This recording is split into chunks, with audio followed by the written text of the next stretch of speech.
Elle se déplace du côté court au côté jardin pour couvrir tous les angles de la nouvelle. Pour savoir et comprendre, Sophie Durocher. Pour énormément de gens partout à travers le Québec, mon prochain invité est un réel héros. Moi, je dirais même un super héros, mais qui ne porte pas de cap. Et parmi les gens qui considèrent que c'est un héros, ben évidemment, j'en fais partie. Jimmy Pelletier, ex-athlète paralympique et paraplégique. Bonjour, merci d'être avec nous, Monsieur Pelletier.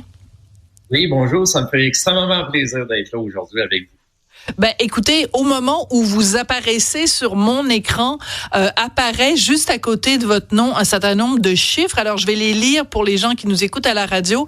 40 000 kilomètres, 27 pays, 24 mois. C'est le défi que vous vous êtes donné. Est-ce que ça vous insulte si je dis que vous êtes un peu fou? Ben non, il n'y a pas de problème. Ben, c'est sûr que le monde, quand je leur parle là, du tour du monde, puis je vais faire ça en vélo à main avec ma femme, il me traite pas mal de fou aussi, mais tu sais, faut pas voir ça aussi. Oui, 40 000 kilomètres, c'est gros, mais quand tu y vas jour après jour, étape par étape, tout se fait, puis il faut juste s'adapter là vraiment au moment présent là pour pouvoir avancer. Ouais. Alors, pourquoi vous avez eu l'idée de faire ça? Parce que vous auriez pu faire le tour du Québec, vous auriez pu faire le tour du Canada, j'allais dire faire le tour des États-Unis, mais je pense qu'on va passer notre tour. Mais vous allez faire le tour du monde. C'est comme une étape supplémentaire. En termes de logistique, ça doit être excessivement complexe quand même. Ben c'est ça. Moi, ça a parti au début là en 2019, j'ai traversé le Canada, j'ai fait 5200 kilomètres là, en 65 jours. Et puis, quand j'ai fini, là, il me restait environ une centaine de mètres là, avant d'arriver à Halifax. Et puis, il y a une petite voix ma blonde est à l'arrière de moi, puis là, j'ai dit, il me semble que je ferais le tour, je continuerai puis je ferai le tour du monde. Puis à partir de ce moment-là, ça a germé à l'intérieur de moi.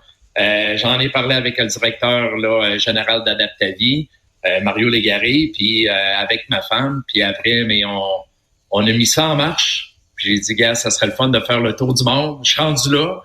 J'ai beaucoup d'outils dans mon coffre d'outils pour faire le tour du monde. Puis c'est ça. Ça me fallait encore un plus gros défi que la traversée du Canada. Ça va commencer le 27 juin. Ça, c'est le coup d'envoi. Ça va être donné lors de la randonnée Jimmy Pelletier 2025. C'est quand même un événement cycliste de 415 kilomètres entre Saint-Apollinaire et Brossard. Donc, les gens vont pouvoir participer. Évidemment, ça prend des gens qui sont quand même des athlètes assez aguerris. C'est quoi le but? À quoi vous voulez nous sensibiliser, Monsieur Pelletier? Ben moi, là, ça va faire une dizaine d'années que je redonne là, pour l'organisme Adaptavie dans la région de Québec. C'est pour les personnes handicapées physiques et intellectuelles, le spectre de l'autisme. Et puis, ça amène des services pour les aider là, dans des activités là, qui peuvent, que ce soit à l'extérieur ou communautaire. Ça leur donne aussi là des répits aussi pendant l'été. Il y a des camps d'été pour les autistes. Fait que, pour moi, c'est extrêmement important de redonner aux suivants. C'est sûr, moi, ça me touche directement. Hein. Je suis un accidenté de la route. Je suis tombé paraplégique là, dès l'âge de 19 ans. Fait que, je suis en fauteuil roulant, puis je sais que les personnes, là, les handicapés physiques et intellectuels, ils en ont besoin. Puis c'est le fun de redonner aux suivants. C'est vraiment, moi, ça me valorise énormément. Puis ce tour du monde-là va être une expérience extraordinaire.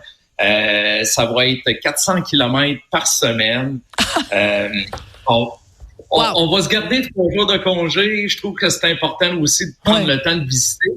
Puis aussi, mais nous autres, on veut faire un documentaire aussi avec le tour du monde. Gars, je pense que ça vaut vraiment la peine de pouvoir faire vivre ça là, au monde. Puis je suis encore fébrile. Tu sais, ça a parti hier. On a fait notre conférence de presse. Puis je suis vraiment là. Je suis vraiment heureux de pouvoir le partager avec vous aujourd'hui. Et je dois dire, parce que bon, il y a beaucoup de gens qui nous écoutent à la télé, mais beaucoup de gens qui nous écoutent aussi à la radio. Et je veux décrire pour les gens qui nous écoutent le sourire qui vient sur votre visage quand vous parlez de ça. C'est $1 million. Oui, Cybèle. Monsieur Pelletier, je me demandais, plutôt cette semaine, on a eu une discussion avec Rémi Villemur qui parlait de la différence quand on voyage. Est-ce qu'on fait du tourisme? Est-ce qu'on voyage? Vous, allez-vous être en mode exploration, vous mettre dans des situations un peu pas possibles? Êtes-vous super concentré là-dessus? C'est quoi votre philosophie du voyage quand vous allez partir comme ça à l'autre bout du monde? Ben, effectivement, c'est vraiment un bon point. Nous autres, moi et ma blonde, quand on va rouler, on est là pour avoir du plaisir. C'est sûr qu'on roule pour la cause, mais quand on va être là-bas sur le terrain, nous autres, on n'a même pas réservé d'hôtel à rien. Hein? Non, on a une un vrai voyage. Oh, oui, on a une date d'arrivée, on arrive en avion, on va installer, on a des contacts un peu partout dans chaque pays. On va laisser nos cases, là, dans le fond, nos boîtes de vélo à une place. Puis après, mais là, exemple, la deuxième étape, on part de Londres. Puis là, on descend vers le Pays de Galles, on s'en va en Irlande, on revient en Écosse. Puis après, on revient à Londres. Mais pour répondre à ta question, non, on veut prendre le temps de rouler, de sentir les odeurs, de voir le monde. Puis ici, il y a un château, on adore les châteaux, on va arrêter, on va aller voir ça, on va repartir sur le vélo. Le but, c'est de rouler 400 km de moyenne par semaine pour rentrer dans notre 40 000 km là, au bout de notre périple. Puis, tu sais, c'est juste le fait de le faire vivre au monde, puis de montrer, de rendre l'impossible en possible. Tu sais, on a juste une vie à vivre. Ben oui. Mais vous êtes dans votre tête, pas à peu près. Moi, on dirait que c'est toujours ça que je me dis quand j'entends du cyclotourisme, les gens, quand ils font Compostelle, vous êtes en mode mental, pas à peu près. Ça vous fait pas peur, ça? Non. Ben non, mais c'est parce que, tu sais, on a traversé le Canada. Puis le Canada, c'est le deuxième pays le plus grand au monde. Puis quand tu pars de Vancouver... Puis après 1 kilomètre, je me disais, il me reste 6199 kilomètres à faire. C'est psychologique. Puis la forme, oui, je suis en forme, tu sais, mais plus qu'on va rouler, quand je vais arriver là-bas, puis plus qu'on va rouler, on devient jour après jour encore plus là en forme. Puis ce qui est important, c'est entre les deux oreilles. C'est sûr que des fois, il pleut, il fait pas beau, t'as le vent d'en face. Mais il va étape par étape, puis à un moment donné, ça revient bleu le ciel, hein, tu sais, c'est j'adore. La dureté du mental, faut pas oublier ça, la dureté du mental. Par contre, une des choses que vous voulez faire aussi, c'est de sensibiliser les gens à l'accessibilité universelle. Je pense qu'il y a des endroits comme des châteaux en Écosse, ça va pas être évident non plus d'y accéder. Mais même sans parler de châteaux en Écosse, moi, ça me frappe tout le temps à Québec, à Montréal, ici au Québec. On fait des nouvelles constructions, puis personne pense à ça, l'accessibilité universelle. Vous, est-ce que ça vous choque? Ben moi, c'est sûr que des fois, j'arrive à des places puis c'est pas adapté. On est rendu en 2025. Je pense que, sincèrement, là, quand il y a des nouvelles constructions, ben, le monde devrait automatiquement là adapter les lieux. Parce que, tu sais, t'arrives à une place, puis tu veux rentrer, puis c'est pas accessible. Moi, c'est sûr que je me débrouille. Je peux, tu sais, j'ai un petit fauteuil. Il y a des places que je peux rentrer ou même des fois pour aller à les salles de bain. Il y en a encore que des fois c'est pas tout adapté. Je pense à les personnes handicapées qui ont des fauteuils électriques. Eux autres aussi ils doivent trouver ça là un peu désolant quand on est rendu en 2025. Puis je pense que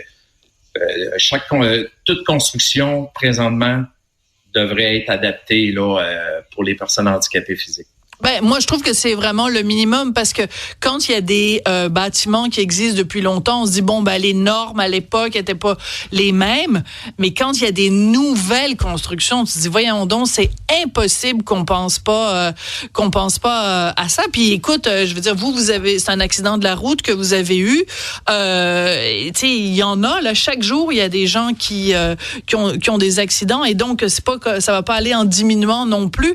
Donc, à un moment donné, il faut être inclusif, justement. On en parlait tout à l'heure avec Madame Vaillancourt, mais c'est quand même la base. Donc, il y a un travail encore et toujours de sensibilisation à faire. Mais ça a l'air qu'il y a des gens, ils ont 2 oreilles, mais ils n'entendent pas grand-chose. Jimmy Pelletier, merci beaucoup d'être venu nous parler. Je rappelle que vous êtes un ex-athlète paralympique, vous êtes paraplégique et vous allez commencer ce tour du monde pour Adaptavie. Ça commence le 27 juin. Si on veut vous donner des sous, j'imagine qu'on peut le faire, même si on va pas faire du bénévolat le 27 juin. Ben oui, bien sûr. On fait ça pour ça, hein, le tour du monde. Fait qu'on j'invite le monde à aller sur le site internet là, jimmypelletier.com et puis sur notre page là, Facebook, Instagram, mais c'est le Tour du monde Jimmy Pelletier World Tour.